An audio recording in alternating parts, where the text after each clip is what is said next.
Саламатсыздарбы, урматтуу телекөрүүчүлөр, илим ышкоздору.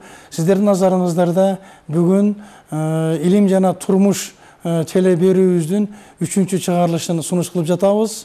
Илим жана турмуш жөнүндө сөз кылганыбызда илимдин алгачкы жаңалыктары, бүгүнкү күндөгү болуп жаткан окуялар жөнүндө сөз кылмакчыбыз. Биздин бүгүнкү турмушубузда илим бал өзүнүн темпинен жазбай эле, өзүнүн чоң ачылыштарын, адам баласын таң калтырган ачылыштарын ушундай керек болсо күнүгө ушундай сунуш кылып жатат. Мисалы үчүн биринчи илимдин жаңылыктары болуп, ошо 28 апрелде эле ушул жылдын 28 апрелинде болгон чоң бир жаңылык менен тааныштырсам, сиздерге биз мурун айттык эле, Европада ошол чоң адрондук коллайдер деген бир супер установка ишке киргизилген. Ал коллайдер Европанын так ортосу болгон Швейцарияда ошо орун алган болчу. Мынакей ошо 28 апрелде бардык телеграф телетайп ленталары бир чоң жаңылык ачылганын кабарлашты.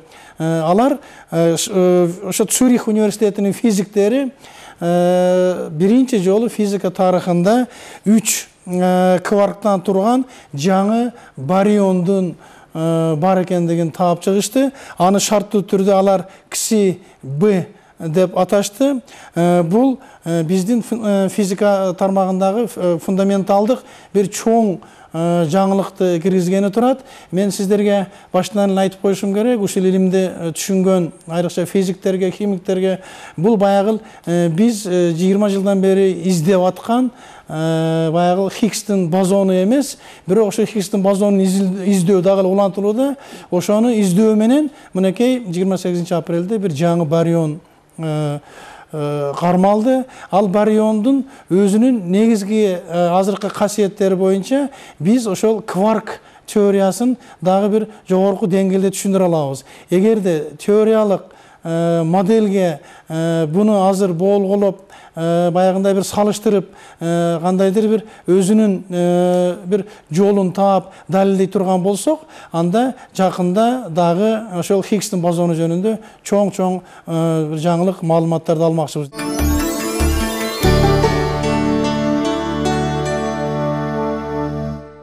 Дагы бир абдан чоң жаңылыктардын бири болуп, бул биология илиминде болду. Америкалык биологдор жакында эле кадимки эле көгүчкөндүн мээсин изилдеп жатып, ошол жаныбарлардын мээсинде кандайдыр бир өзгөчө нейрондордун тутамы тобу бар экендигин изилдешти. Бул ачылуу эмнемеси менен кызыктуу. Биз билебиз, көгүчкөндөр мисалы үчүн ар кандай адамзаттын өзүнүн тарыхында баягы каттарды ташып, почтальон катары пайдалануу маселесин мындай абдан жакшы аткарып келет вазифасын. Вот ошондо ушу көгүчкөндөрдүн кайсыл касиети, организминин кайсыл бөлүгү ушуга абдан жоопкерчиликтүү экендиги жөнүндө бир топ баягы илимий ошондой дискуссиялар болуп келчү. Көбүнчө мисалы үчүн бир 10 жыл мурун ошол ориентация алуу, ошол алыс жерде жолдорду таап келип, ошол жерге жеткирүүнү негизинен ошол жаныбардын канаттынын, конечно, мээси менен байланыштырган болсо, бирок жалпы эле сөздөр болуп келген болчу. Мына жакында бул ачылыш ошол атайын нейрондордун классы бар экендигин көрсөтүп атат. Бул Бейлор медицинал колледжинде Хьюстон шаарында ушундай ачылыштар болду. Бунун негизги бир жаңылыгы болуп, айталы, ошол клеткаларда составында темир камтылган нейрондордун болушу, демек бир эле көгүчкөндөр эмес, жалпы эле канаттуулардын мээ түзүлүшүнүн өзгөчөлүгүн изилдөө менен адам бир топ аягындай ооруларды, алардын келип чыгышын, алдын алуу процесстерине кандайдыр бир ачкыч таап алгандай болуп турат.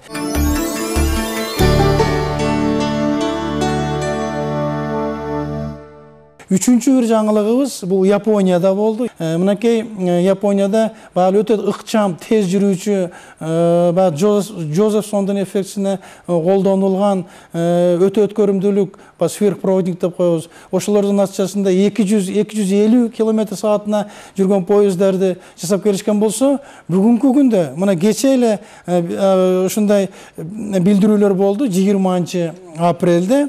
Эми андан дагы өтүшүп, япондук техниктер, физиктер саатына 6437 км ылдамдыкта жүргөн вакуумдук транспорттун түрүн сунуш кылып жатышат. Бул чынында эле абдан фантастикалык жетишкендик. Мисалы үчүн эксперименталдык түрүн жүргүзүп, изилдеп чыгышты. Булар эми азыр айтып жатышат, эгерде ушуну биз негизги жалпы баягындай бир кадимки шартка ыңгайлаштырып жасоого жете турган болсок, анда 10 жылдын ичинде бул эч кынтыксыз, эч баягындай тобокели жок эле абдан ишенимдүү транспорт ошол түрүн элге сунуштасак болот. Натыйжада мисалы үчүн бир эле учурда ал 6437 км/саатына ылдамдыкта жүгүрүү менен мисалы үчүн жер шарын 6 сааттын ичинде айланып чыкса боло тургандыгы.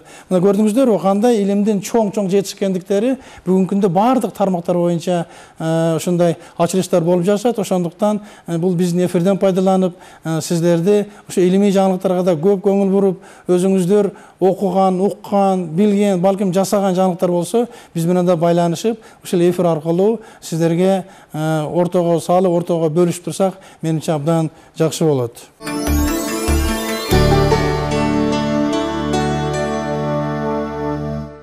Бүгүнкү күндө адамзат эбегейсиз чоң жетишкендикке ээ болду.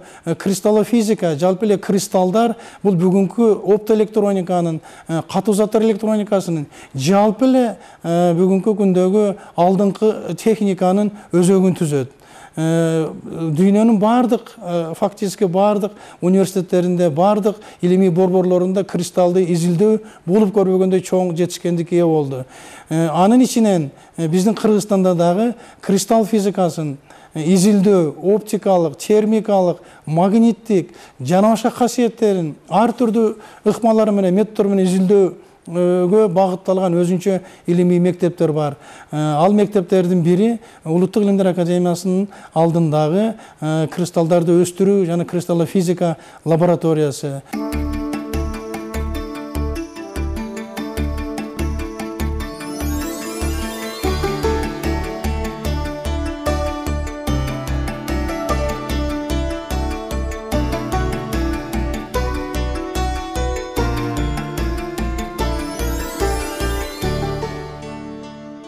Кыргыз илиминде мынакей сиз өзүңүз бирден бир ошол илимий мектептин башчысы катары биздин Кыргызстанда, ошол Илимдер академиясында, балким Кыргызстандын башка университеттеринде ошо кристаллофизика, радиациялык физика, катуу заттар электроникасы, ушул илим кандай өнүгүп атат, перспективасы кандай, ушул жөнүндө азын-олок сөз кылып берсеңиз.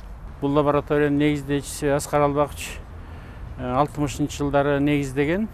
Өзү 93 жылдары бул дүйнөдөн өтүп кетти, бирок артында өлбөс өчпөс из калтырды. 20дай кандидат, 4төй доктор чыгарып кетти. Азыр ошо бүгүнкү күндө ошол окуучулары ошол Аскар Албаковичтин ишин улантып иштеп атабыз. Анан эми мунун бир өзүң билесиң, кристаллдар болсо, бул жанагы структуранын модельный бөлүгү. Ошол кристаллдарга ар кандай касиеттерин өзгөртүш үчүн ар кандай приместерди кирип, ошол приместердин болгон таасирин изилдеп атчу элек. Кийинки убактарда, кийинки бир 15-20 жылда мунун практикалык жагындагы көңүл буруп, ошондон бир алгылыктуу иш жасадык деп эсептейм. Себеби 80-жылдардын ортосунда биздин өстүргөн кристаллдарды Мосенпо Радон деген Москвада bir 90 километр поселок Новый дегенге внедрять етіп, мониторинг жасаганга. Ошол айлана чөйрөнү ай сайын мониторинг кылып, ошого алып барып, анан кийин промышленный өндүрүшкө коюп, ошол боюнча чыгаралы деген убакта сайыс тарап кетти, ошол бойдон калып калды. Бирок биз аны дагы эле таштаган жокпуз. Ошол жылдары биздин институт онкология, радиологияга дагы аларда жанагы америкалык TL100 деген дозиметр менен катары эле биздикин да көрүп көрдү. Биздики андан эч кем калышкан жок. Бирок бир нерсеси азыраак дозаларда ошо биздин кристалл литий фтор, уран, медь. Ушул эки примести кошкондо ошондой касиетке ээ болот экен. Ошону изилдедик. Муну онкологияга тиги имени Петрова Санкт-Петербургда, мурдагы Ленинград, ошол жака внедрить эткенбиз. Анан эми азыр алардын баары байланыштар үзүлдү, сайыс тарагандан кийин Кыргызстандын өзүндө болсого бүгүнкү күндө мындай практикалык нерселерди колдонгонго мүмкүнчүлүгү жок. Мунун баары акча турат экен, кристалл өстүрүш үчүн реактив керек. Анан ушундай ар кандай шарттар менен, бирок ошондой кыйынчылыктарга карабастан биз акыркы 6 жылдан бери жанагы МНТЦ Международный научно-технический центрден бир өнүккөн 8 мамлекет финансировать этет. Ошондон 2005-2008 жыл бир проектти иштедик. Анда болсо америкалыктар жарымын Евросоюз финансировать эткен. 2009-2011 жылдары бул кийинки 3 жылда мындай толук эле Евросоюз колдоду, ошолордун акчасын төлөп. Мында биз дагы ошонун улантысы кылып, Кажы сайдагы хвостохранилищадан сенсорный датчик, Уралдагы техникалык университет менен сенсорный датчик иштеп чыктык. Булар мурда жаныңды алып жүрсөң, азыр bir 30 километрге чейинки аралыктан ошол радиацияны билип, андан тышкары интернет аркылуу спутникке чыкса, ар бир тиешелүү организациялар номерине койсо, жарым саат сайын ошол кабарды берип турат. Фон мынча өзгөрүп атат деп.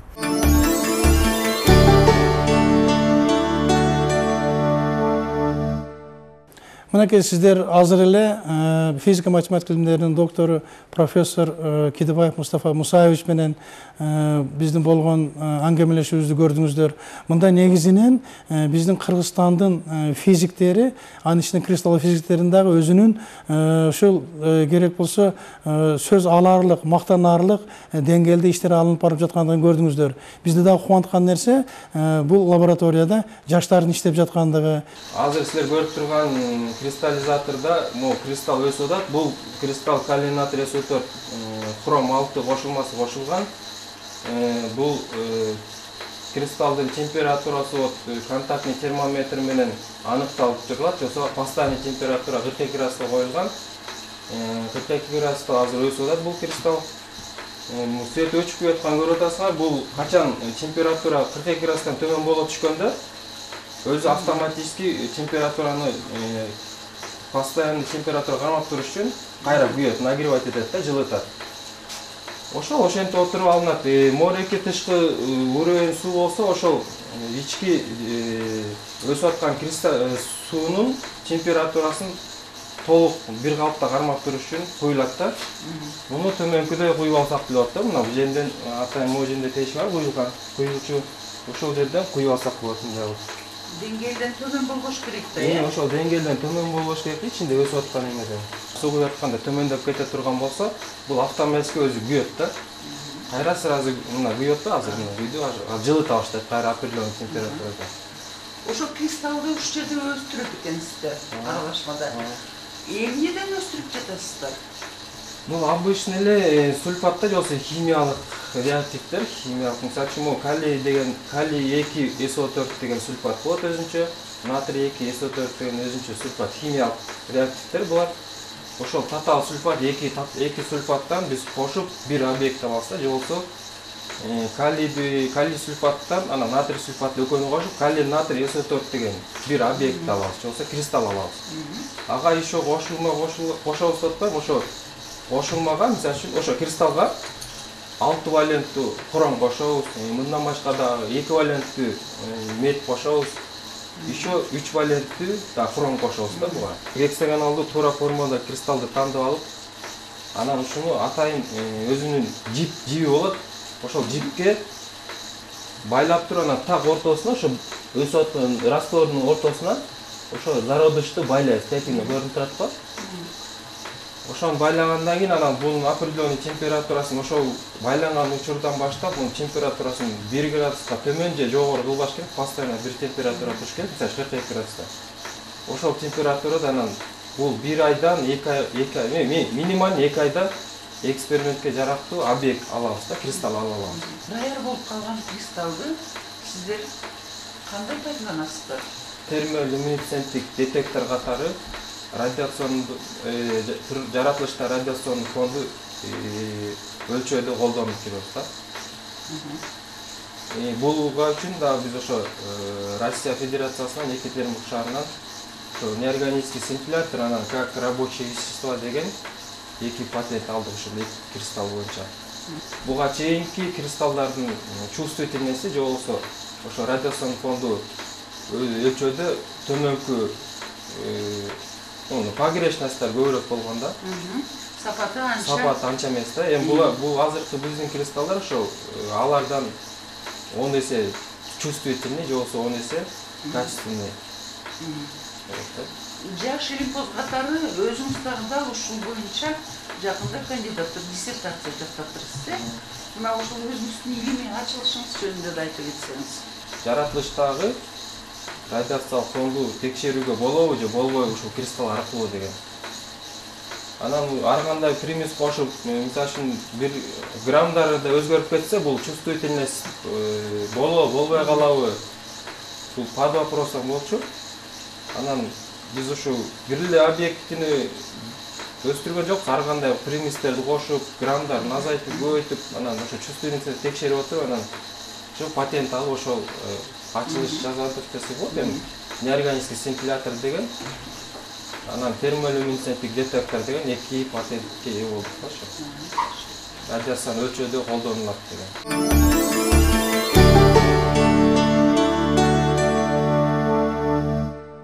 Киропулус ыкмасы менен кристаллдарды өстүрөбүз.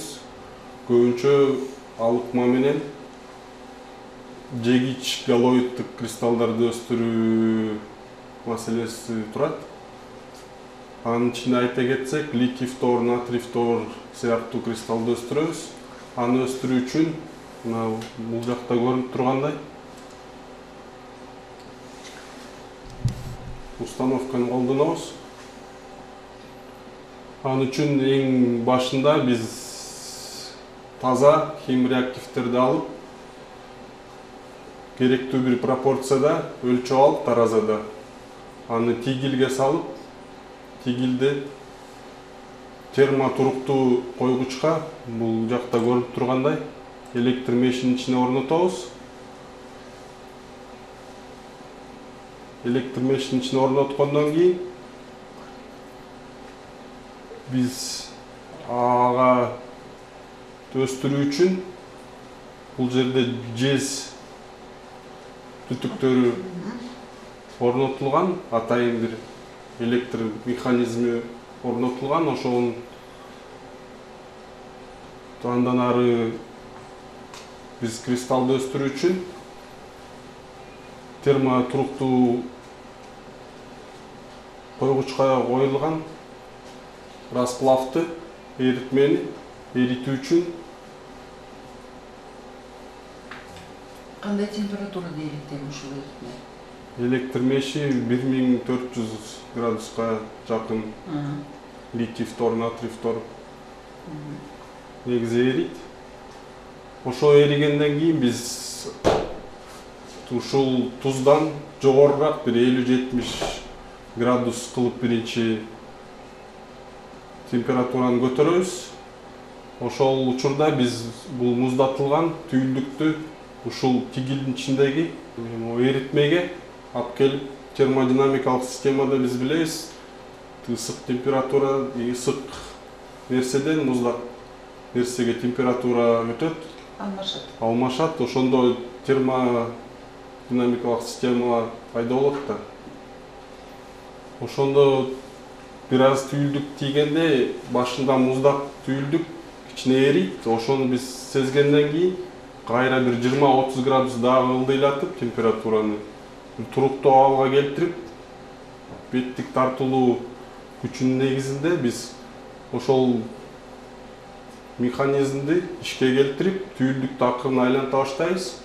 Ошондо акырындык менен биздин кристалл өсө баштайт.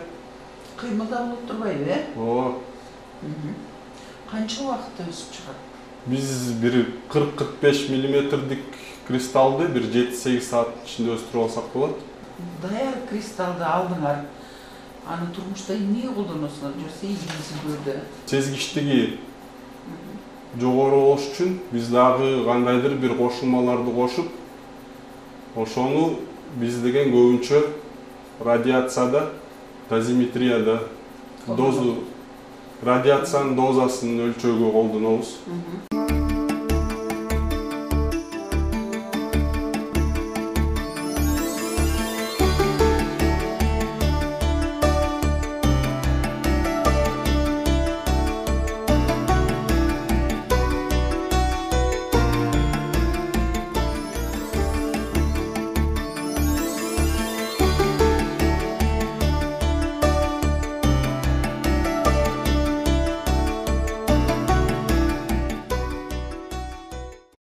Допустимый нормадан жогоруда.